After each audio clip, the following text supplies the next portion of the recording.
Hello students, this is Ujjwala Bhandiwad, lecturer from KLS Gokte PU College of Commerce and Science, Belagavi. In today's class, we are going to learn about the different types of architectures. See, basically, the design of the database management system depends upon its architecture. Okay. The database architecture is classified into three different types of architectures. First one is logical one-tier architecture. Second one is two-tier architecture, or it is also known as two-tier client-server architecture. Third one is three-tier client-server architecture.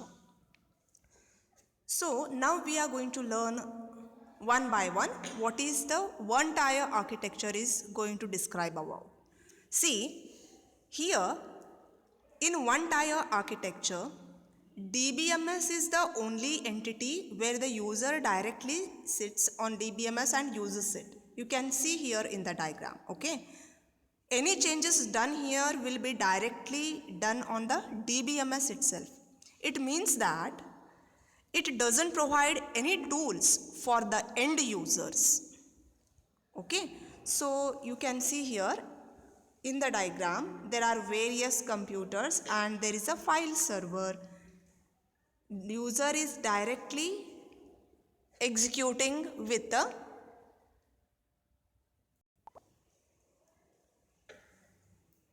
here. In one-tier architecture, the client computers and file servers are interconnected. The client is directly using the database, okay?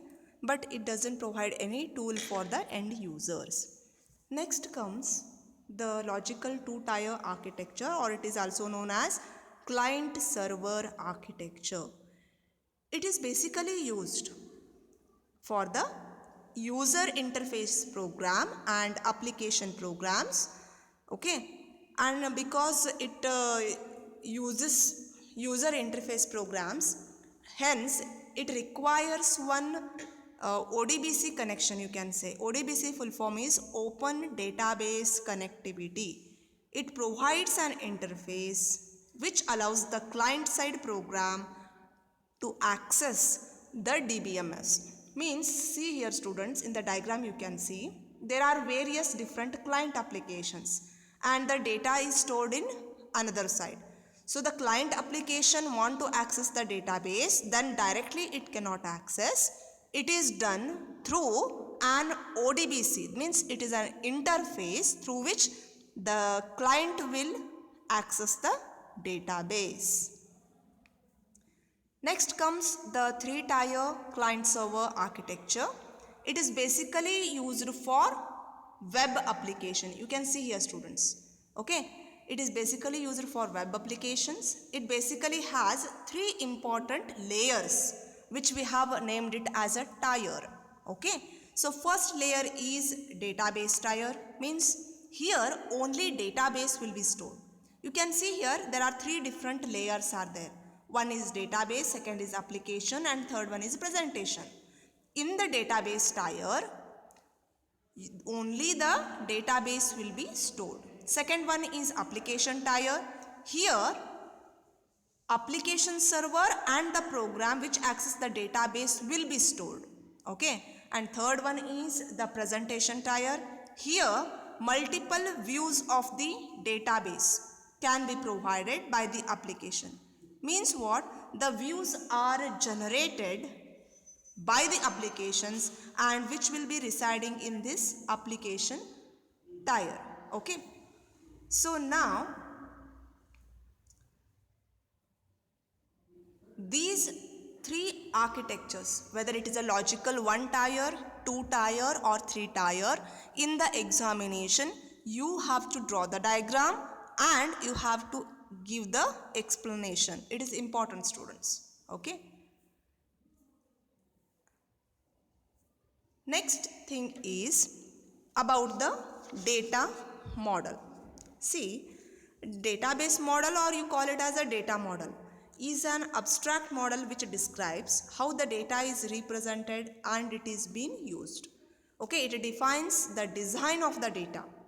It describes the relationship between different parts of the data. Okay, so there are basically three models are existing: hierarchical model, network model, and relational model. So your job is to represent first hierarchical model. See here, in a hierarchical data model, it is a very old type of model. It was developed by a company called IBM in the 1968. Okay, this model organizes the data in a tree-like structure where each child node can have only one parent node.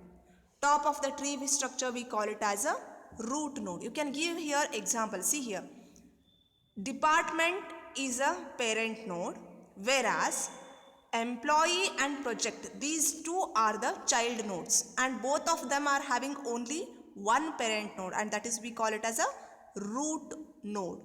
Okay, now second one is network model. See, network data model, basically it was developed by a company that is called as Codacil Group in 1969. Full form of Codacil stands for Conference on Data System Languages. Okay, here data is represented by collection of records and relationship among the data is represented by the links. You can see here in the example, you can just go through this example. We have department, course, professors, students, all these are data. Okay, these are being you can say interrelated through the links. You can observe it. Every department has some name, every student has got a name, ID. Course means the name of the course. Then comes professors. How many you can say professor's name, ID. All these are associated data and it is being interlinked. So this you can give it as an example for network model. Next, finally comes relational model. A relational model was developed by person named as E.F. Codd in 1970. Here data is maintained in the form of tables. In the form of table means every table consisting of row and a column, and generally we call it as a relations. And example for relational model we can give the softwares are MS SQL, Oracle. All these are popular, you can say, relational data models. Okay, so students, now you have learnt about the data model, what is data model, and the types of data model. You have to explain with the help of example. Now at the end you are going to learn about the entity relationship diagram. See, what is this ER diagram? In short we call it as ER diagram is actually the visual representation of the data that describes how data is related to each other. It has got three important components. See here students, it represents the data in a visual format. It includes three important parts or components, which are the first one is entity. Entity means it represents any object, person, place or a class is represented by the entity. So whenever I have a person as an object, whenever I have a class as an object, I have to use the word entity, and entity is represented by the rectangles. So see here students, student and teacher, these two are the objects and these have been represented in the rectangles. Now one more definition comes, that is weak entity. Weak entity means suppose one entity depends on another entity, we call it as a weak entity. To represent the weak entity we are using double rectangle. Okay, see here example. Loan is one entity, payment is another entity, but payment is dependent on a loan. Hence payment we have shown it in the double rectangle students. So it is a weak entity.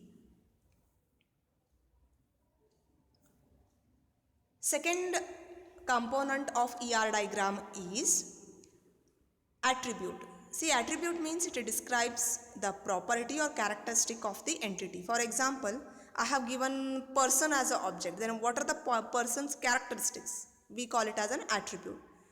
Attribute is represented by using an eclipse, okay? And suppose eclipse has got one underlining line, means it is a keyword, you can say. Say for example student. Student is an object, it is represented in a rectangle. Then what are the characteristics of students? Roll number, name, address, all these are represented in the eclipse. But to identify one student, we have got not the name as a keyword. We have roll number as a key attribute. So hence it is been underlined. Now finally students, you have here relationship. What do you mean by relationship? Relationship means it describes the relation between the entities. Okay, it is represented by using a diamonds, or you can say rhombus. So students, if I take two objects, say for example teacher is one object and student is one more object. What relationship exists between teacher and the student? Teacher teaches the students. So the relationship name is teaches. Hence, it is represented in the, you can say diamonds, or you can say rhombus. Okay. So students, we have learned in the database chapter about the architecture of the database and its classification, data model and the different types of data models. Then at the end we have learned about the ER diagrams. ER diagram means entity relationship diagrams. It describes the data and the relationships visually or diagrammatically. So we have learned that. So you have to remember the definitions and the explanations, the diagrams in this chapter, very important. 5 mark question will be asked, explain the types of data model, or 5 marks question will be asked, explain the logical architectures of the database management system. So you have to remember that. Here this chapter is completed. So students, our theory portion is completed in this chapter. Totally 13 chapters are there. Okay. So properly prepare the chapters.